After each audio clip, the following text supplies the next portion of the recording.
Hey, you got new wrist wraps? I've got more wrist wraps because I thought I lost some. And then Look at you. Something special. Yeah.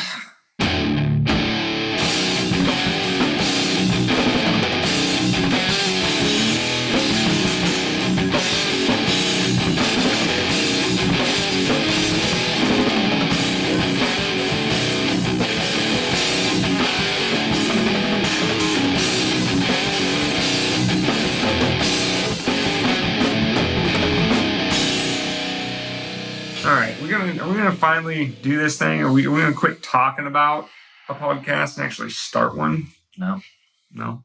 It's It's more fun to talk about a podcast than actually. It's more fun to talk about doing anything in life than actually doing it. Because you're like, oh man, all these hopes and dreams. Everybody's gonna love me, and then if you never do it, you don't find out that nobody actually does.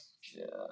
Wow, that was soul crushing. You don't get to hear that there's a guy out there that thinks that you're the worst person ever just because you talking to a microphone. Yeah, you're a Nazi fascist. Are we gonna act like we haven't tried this supposedly easiest podcast that's supposed to be recorded for the third time now? Yes, that's the one. We're gonna scoot over this one. This is welcome everybody. This is. Do we even have a name? Yeah, I think so. Isn't it weapons and memes? Just memes that what? What? Weapon.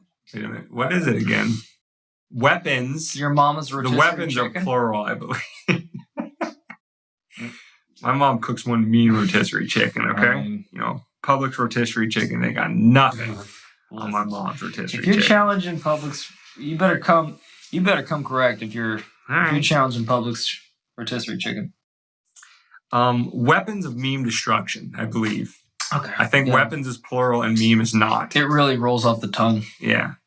All right. Well, what does that even mean? Should we start there? Yeah. Should we start with what that means? Let's start with that. Because there's probably a bunch of 9gaggers and 4chaners and red. Oh, fuck. What's the other one? Not the Onion, but the. Babylon Bee? No. Reddit boys. Yeah. On here expecting us to go into. Talk about the nuances of Pepe the Frog or something like that. I'm talking about what are those dancing guys? The funeral dancing guys that Yeah, that's definitely going to date this episode because I feel like in about 3 months that's not going to be a meme anymore. They're going to go, you old fucks. So everybody will be able to pinpoint the exact date that we recorded this episode. Yeah, the exact date, the roundabout. Yes, the roundabout. Circa. Yeah, yes. So weapons of meme destruction. What does this mean? Well, it's not, as we just alluded to, we're not breaking down memes. Although we do love memes as well. We will do that. But it's a little bit broader meaning than that. Because, the definition of a meme is pretty much just anything in a culture that describes the culture. So, because we like to misdirect right from the get-go. We want you to think that it's one thing. Yeah, that we're just two slappies talking about funny pictures on the internet. And we will talk about funny pictures, and we are slappies. Yeah. But that's not all we are. We're complex beings, okay? Higher beings.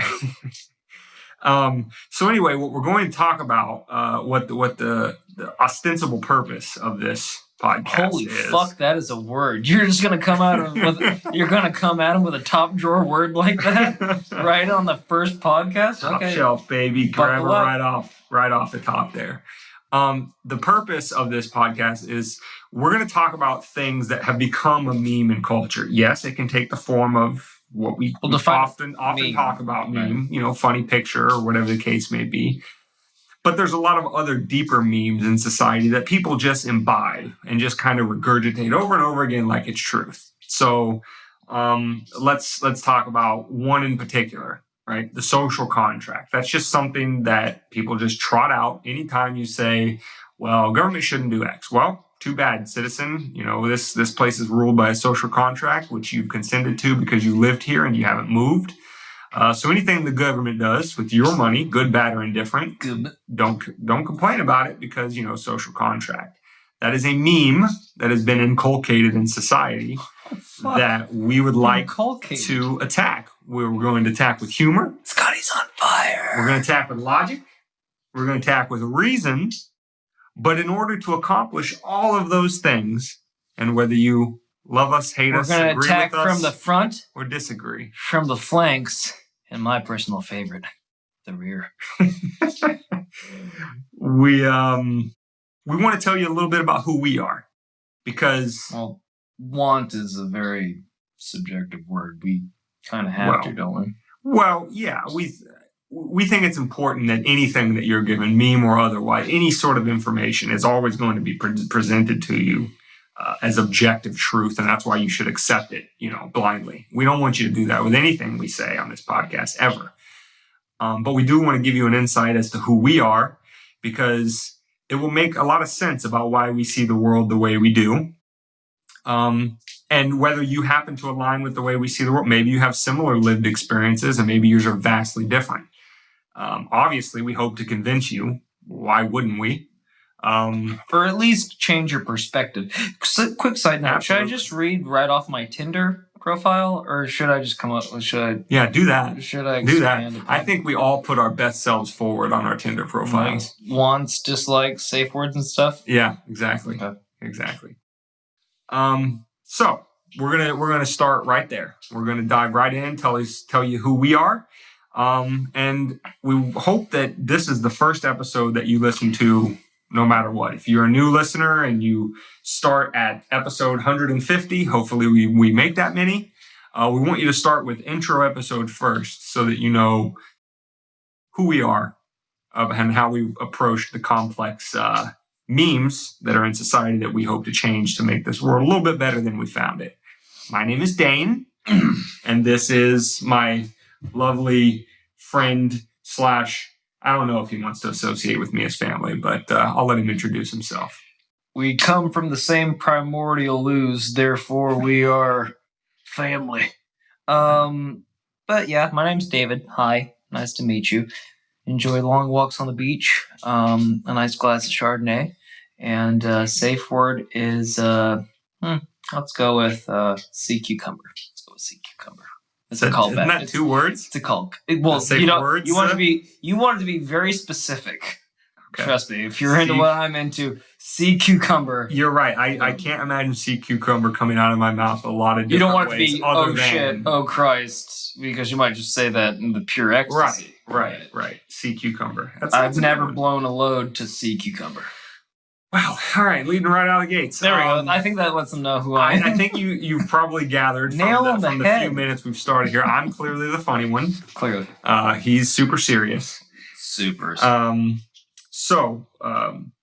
We are family. Maybe you gathered that part. Maybe you didn't. And we have a certain family experience. But we ain't kissing cousins. No. We ain't from Bama.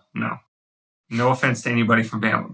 Why are you turning off an entire U.S. state from our podcast? If you can't take a jibe like that, you shouldn't be listening anyway. We do live in Florida, though, and I can neither confirm nor deny that the Florida man meme applies to us individually or collectively. To wit, neither of us were the ones that hung from a stoplight and took a shit on oncoming traffic. I had no idea that a Florida man actually did that, although I am not surprised. Not that we don't support him in his quest, and actually his execution. To be able to do that, like only birds, I've only ever seen birds pull that particular one off, but impressive. Kudos. Well, should we get into the explanation, or are we just going to keep BSing? I mean, you know what I prefer, but I guess you want to keep going down the goddamn timeline here. Go. So, I understand that some people aren't a big fan of labels. They don't like them being applied to them. They don't like applying them to others. I get that they feel that that's boxy and things like that. And I won't speak for David, but I will say that I am unabashedly a libertarian. I have a distrust of power centers for various reasons that will be discussed repeatedly on this podcast. But I think, a lot of people who self-identify as such, they have a bit of an origin story. A lot of people say, oh, well, when this political candidate ran, I really resonated with their message. I dug into more of it and I became a libertarian, yada, yada, yada. Mine pretty much starts from birth, although I wouldn't necessarily say that I thought of myself as such until he was about born 5 to 10 years ago. White libertarian.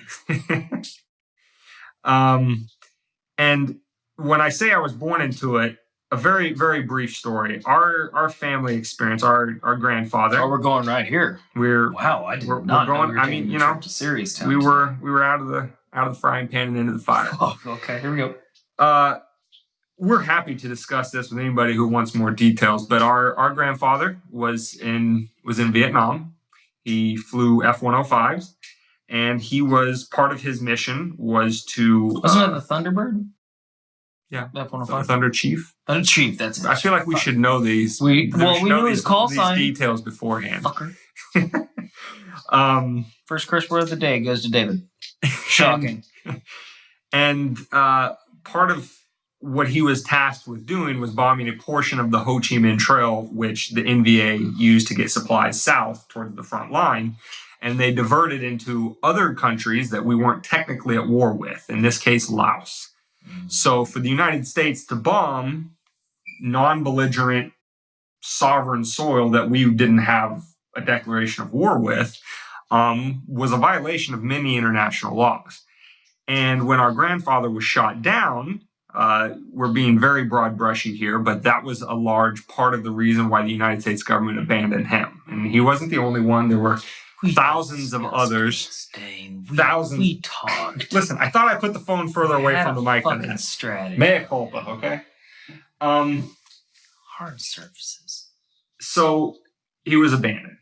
And the U.S. government lied to my grandmother, lied to my family, like our grandmother and family, for years. They got it. They know we're related. You don't have to. Thank you. Up until this day. So if you have a certain lived experience like that, if you've seen abuses of power in a very real way, you know, our parents grew up without a father for no reason other than the government just decided he was expendable because of what they tasked him with doing was not politically expedient to admit to at the time. And after they didn't admit to it for a certain period of time, they can't then go back and apologize, right? Because then they admit that they were wrong and their political careers are on the line. So there were thousands of families, just like our own, who lived this experience. And so I hope that anybody listening to this podcast can imagine how having that be part of your own origin story as a human being. And by the way, if you have a story like color your view of power structures. If you have a story like that, please do send it in. We'd love to hear from you. And yeah, we are big. We are very sympathetic to all advocates of the POW issue, and I mean, again, any sort of abuses of power. So that's kind of where we've seen human nature at its ugliest from the very beginning. Now, that doesn't automatically mean somebody's going to be libertarian, but, you know, myself, in particular, you know, dug into the philosophy a little bit, decided whether it made sense for me, and it did, for a myriad of reasons. But that personal lived experience colors who I am. It colors the way I view the world. It colors the way I view interpersonal relationships from person to person, but also person to state and everything in between. And that's why you're going to hear many opinions come from me that seem to be, I don't know, more radical. Yeah, that's probably the way people might color it. But, you know, I feel that when in doubt, with a power as awesome as the state, air it out. Definitely proceed with caution, or con cuidado, as they say. You didn't know I was bilingual. I am. I'm not, but I am. I think they are acutely aware of that now. Now, David, I'm going to turn it over to you. You know, same family, same general experience, maybe some different stories between what your dad told you versus what my mom told me, but grandma's stories was pretty consistent. Yeah. How does it color your view of the world?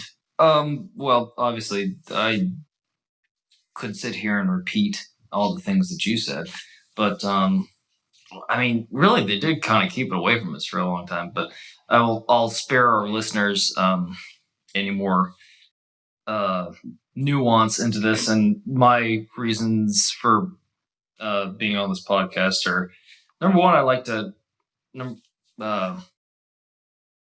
I guess learn more about things, but I'm very disinterested in whatever, the tagline of any given media outsource is today. And God damn it, I in your ramblings, I've lost what I was. What I was that will happen. That will happen a lot. But that will happen a lot. No, I will say I'm also a libertarian. What would be considered like a small L, but it's yes, absolutely. By, neither one of us are big L libertarians. But the party can. I'd say I'm a kick rocks. Libertarian by default, just because I can't call my political views either Democratic or Republican, because I think both of those two sides have gone really, really off course and helter skelter. So I will say that I'm more liberal leaning in a lot of my views, but that's not to say that I don't, have conservative views in other areas too.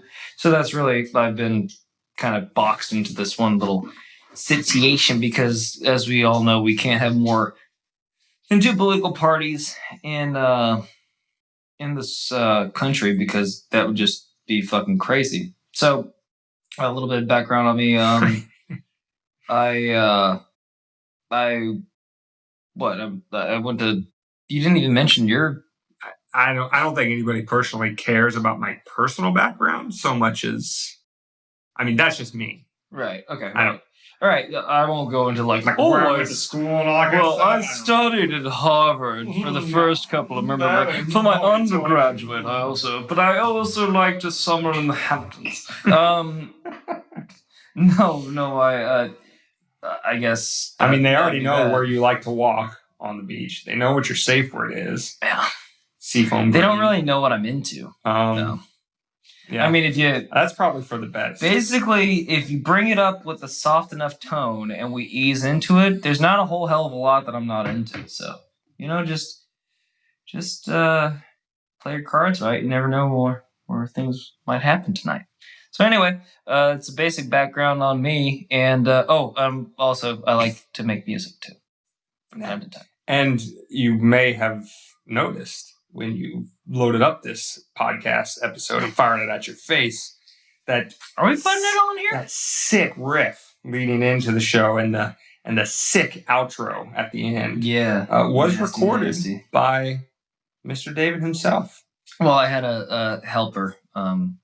My drummer Carlos back up in, I guess he would be. Does he want to be associated with us? Are you sure? Dude, he wants your autograph. He's got your face on a t-shirt. What a guy. What a guy. We don't even have merch yet. We should get into that. He took it upon himself. That's how big of a fan he is. And one thing I thought about while you were talking there is I want to get out in front of what naysayers, I mean, it's not just what they're going to say about us and our views. That's what they say about anybody who's even remotely sympathetic to the things we have to say. They throw around concepts like you're a conspiracy theorist or this, that, or whatever. Well, again, let me retread back to that lived experience. And this gets into a meme of society, right? One meme that exists within society, especially pertaining to the military, is no man left behind. Right? We hear that till we're blue in the face, right? They will say that until the end of time. And people don't make fine distinctions between politicians and your brother in arms in the trench next to you. I fully believe that, soldier A to soldier B, they adhere as closely as they can to no man left behind. But the politicians who send them over there, that's categorically just not true. And I don't even think that's even debatable. That is so far beyond reproach, it's not even funny. Should we mention that this is going to be a politically based kind of podcast? Do we mention that? I mean, we're going to make some social commentary and stuff like that. Yeah, it's not just that. But it's going to be predominantly like... But, I mean, listen, everything is political because power structures exist. And that's not to say that in some fanciful utopia they won't, but as long as they do, and people that have the power that modern day politicians have, especially in a nation as powerful as the United States, can cause a lot of destruction, both domestically and foreign conflicts. And I think that they can be called out as such because to not to would just be to be complicit in their acts of murder. And, I'm not for that. But I want to, just wrap up the bow on this idea of conspiracy or not conspiracy. We still, as a family, to this day, hear from people who are brand new to the POW issue or just for whatever reason think that politicians are just humble public servants trying to do the right thing, and maybe they mess up from time to time. They're human too, Dane. Yeah. But still to this day, people will treat us like we're, UFO hunters. And that's not putting down anybody that thinks about aliens or UFOs or whatever. The point is, thank you, X-Files. I think there's something bigger here, Scott. Because of the meme, No Man Left Behind, when we say, yes, the United States government has abandoned American soldiers in foreign conflicts, and we have the receipts to prove it, the initial reaction is conspiracy theorists. And in my opinion, when somebody throws out conspiracy theorists just on a whim, is somebody who is at least implicitly, if they don't admit it to themselves, hostile to the even concept of critical thought, of engaging in the critical thinking process. Because there were do you think that the Tuskegee experiments were labeled a conspiracy before that happened? Proved out to be true. You think MK Ultra was a conspiracy before it turned out? Proved out to be true. You think the fact that Saddam Hussein did not have weapons of mass destruction and that war was completely unjustified? Oh, you're just a conspiracy theorist. Of course we need to invade. Turned out to be true. And so that's not to say that everything from MK Ultra to Hillary Clinton as a lizard person are on the same wavelength. What we're saying is, based on the information you're giving about a countervailing view of the world or world event that maybe you didn't hear of, or maybe you think is implausible, or whatever the case may be, that would lead you standoffish to looking further into it and just shut it down as a conspiracy theory, is what information are you given, and what, based on your personal lived experiences, can suggest to you that if some of these things are more than just mere coincidence, maybe where there's smoke, there's fire.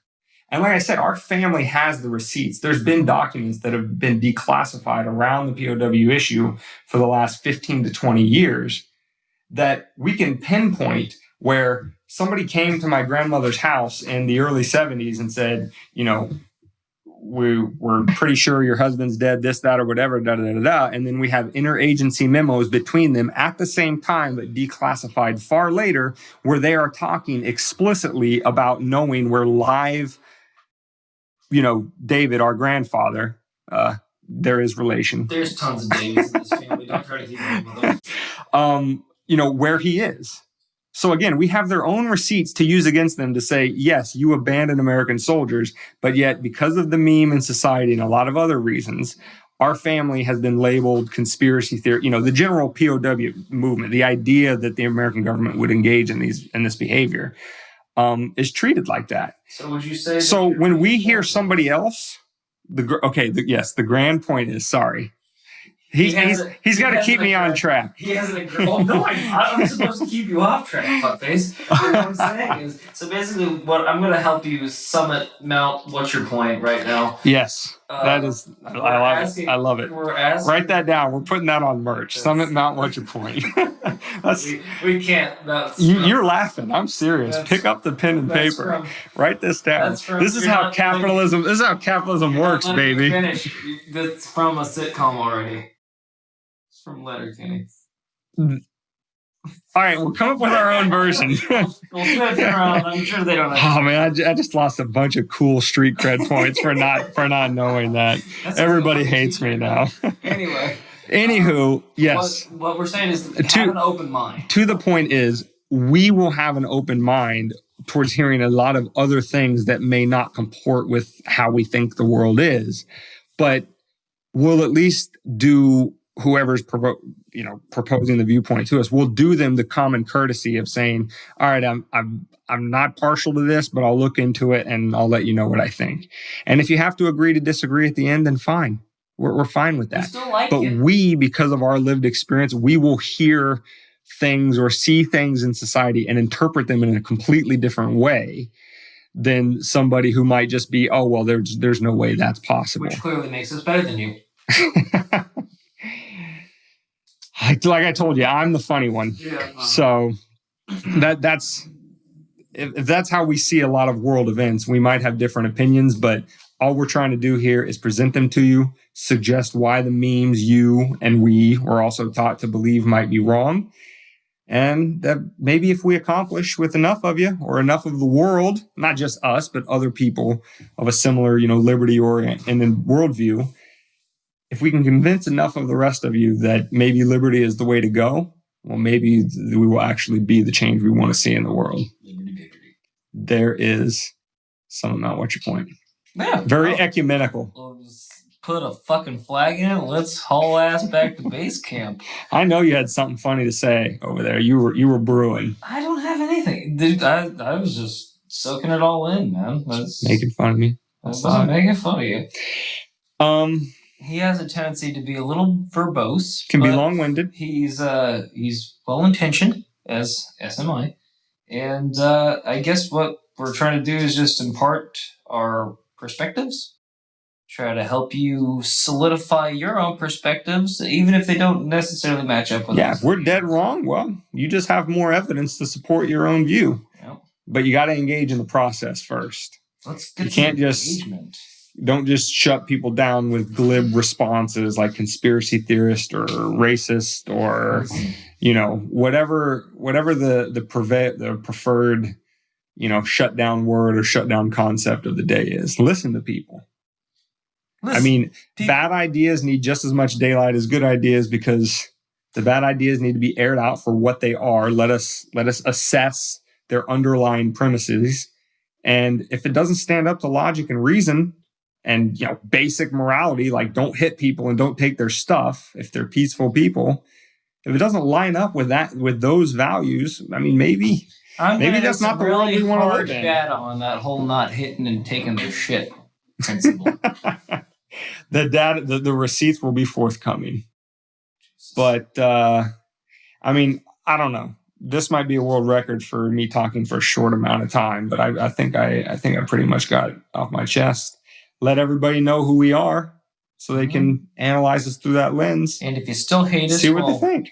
You're just a big, no good, dummy poo-poo head. And that's what you are. Got him. Yeah, bitches. So, well, does that tie it up with a bow? Like what our I think we did. Okay. And we didn't even hit 30 minutes yet. Look at us go. Man. I'm telling you laugh when I say this is a world record for brevity of my conversation, but I think it's there. Everyone gets it. You've got a great vocabulary. You don't need to start throwing it in everyone's faces all the time. Jesus, brevity. Fuck. Oh, we couldn't get out of even the intro without a personal dig one way or the other. There's animosity here. Don't get it twisted. We might be family, but there's definitely some edge to our relationship. But there's hopefully you guys can enjoy the long-winded, verbose nature of Dane and my cynical, potentially potty-mouthed humor that will hopefully lighten the mood. Well, where do we want them to send this episode to friends? Obviously they can say, hey, I listened to these guys, pretty funny. They talk about some interesting stuff. Goddamn internet magician scientist. I don't know. I guess we're podcasts or something. Yeah. We're going to get them out on Stitch.